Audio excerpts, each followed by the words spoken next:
Alors, le but c'est de vous parler un peu avec le cœur, hein, vous l'avez compris. On va commencer l'entraînement. Donc, toujours un micro-cardio, toujours un moment où on reprend un peu en considération les amplitudes articulaires dans un rythme. Donc moi j'aime bien marcher. Le fait de marcher avec jambes tendues, c'est extraordinaire. Donc là forcément c'est une petite surface, mais normalement je vais marcher un peu autour de la zone pave. J'essaie de chauffer l'organisme. Chauffer l'organisme, ça veut dire peut-être aller chercher un peu du petit fractionné. Donc je vais vite en montant de genoux, je vais tranquillement, et puis je revais vite en montant de genoux, et puis je revais tranquillement. Je fais des ouvertures à un rythme classique, et puis je fais des ouvertures à un rythme soutenu. Et puis j'alterne comme ça. Généralement, les phases lentes sont des phases où j'attends 20 secondes, 30 secondes. Et puis des phases rapides, c'est 15 secondes. Me réveiller un peu le cœur. Le cœur, vous vous rappelez, c'est une bandelette musculaire enroulée sur elle-même et qui parfois a besoin d'être modelée dans sa forme, dans sa mobilité, à travers un mouvement. Parce que là, quand je fais ça, moi, mon esprit, il est dans mon cœur. Hein. J'essaie de travailler les fascias qui sélectionnent le péricarde. J'essaie de modeler un peu un ligamentaire entre le diaphragme et le péricarde. J'essaie de travailler un peu ça dans mon esprit. Hein, okay, donc, je réveille mon cœur de façon tranquille. Il y a une grosse publication là, hein, de Jamas sur le retard de dépistage en cardiologie des infarctus chez la femme. Hein. Donc, le cœur, c'est pas qu'un truc de mec, hein. Il se travaille à tout âge et il se travaille aussi chez la femme. Hein. Donc moi j'aime bien aussi faire des choses très instinctives. Quand je ressens un besoin du corps de faire un move pour le renforcer, j'aime bien faire ça. Ce mouvement un peu instinctif qu'on pourrait prendre lors de la danse. Et ça, c'est quand on fait un mouvement rythmique et saccadé. Au niveau du corps et instinctif, et toujours la même chose, de façon cyclique, et ben qu'est-ce que ça fait dans le cerveau? Ça fait quelque chose qui est super, ça fait chanter le mental, et ça permet à la biologie de s'exprimer. Vous êtes prêts pour la deuxième partie? Compris que j'essaie de partager pas mal de contenu, c'est de façon spontanée. Ensuite, si ça résonne avec les autres, tant mieux.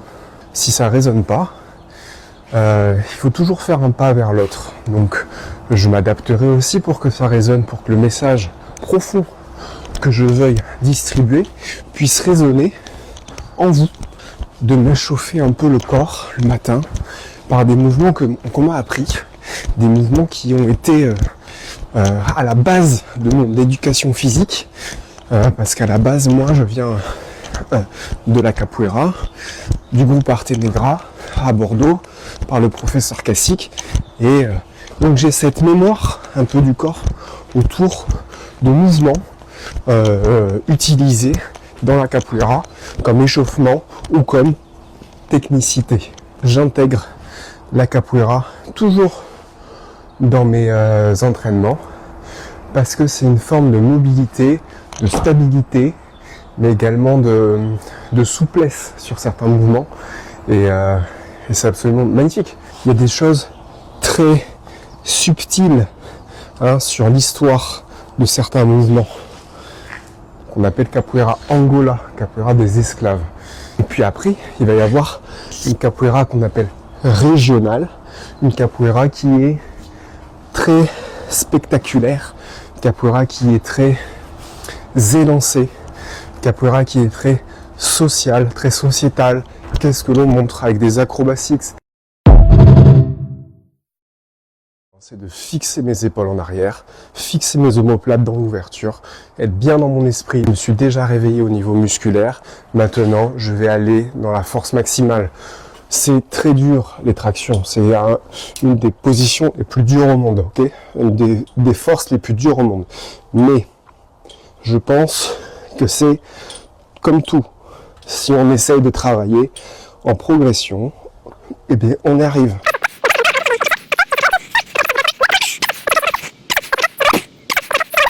Pour l'instant, j'essaie de me reprendre une santé et de me reprendre une forme.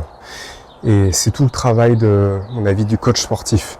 Un coach sportif est là pour vous enseigner ce qui est bon pour votre santé et pas forcément d'aller dans les perfs directement. Il faut reprendre une base et moi, je n'ai pas la prétention d'être au niveau de passer dans la performance. Je suis encore à un niveau inférieur qui est un niveau de reprendre un peu de santé. Okay ? Et un truc qui est super, c'est la surprise dans l'entraînement. Donc dans le cerveau, on a des neurones chandeliers qui sont nécessaires à la distribution d'hormones qui vont permettre au corps de continuer à faire le travail sportif après l'entraînement. Dans la position du yogi, cette position-là, on active un peu ces neurones chandeliers. Je fais mon sport, je fais mon déroulé, je me réveille, etc. Je passe à la charge lourde et il y a un moment où dans l'entraînement, je vais me faire un défi. Allez, 10 jump pour aller choper cette poutre. Il faut pas que je touche juste les bouts des doigts. Il faut que dans les 10 sauts, ça soit parfait.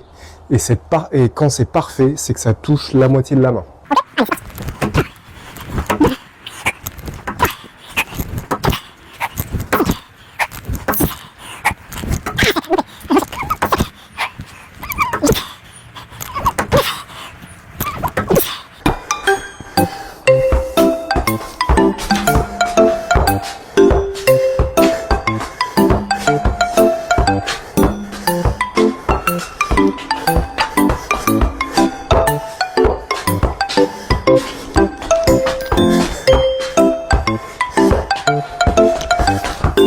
Donc j'active ma proprioception sur tous mes sens, mes pieds, mes mains, et voilà, ok, j'essaye d'avoir une fonctionnalité de mes 4 membres, une coordination de ma ligne centrale et de ma ligne médiane, et voilà, pas uniquement de faire de la flexion ou de faire de l'extension, non, rentrer de la coordination qui va me permettre de bien vieillir.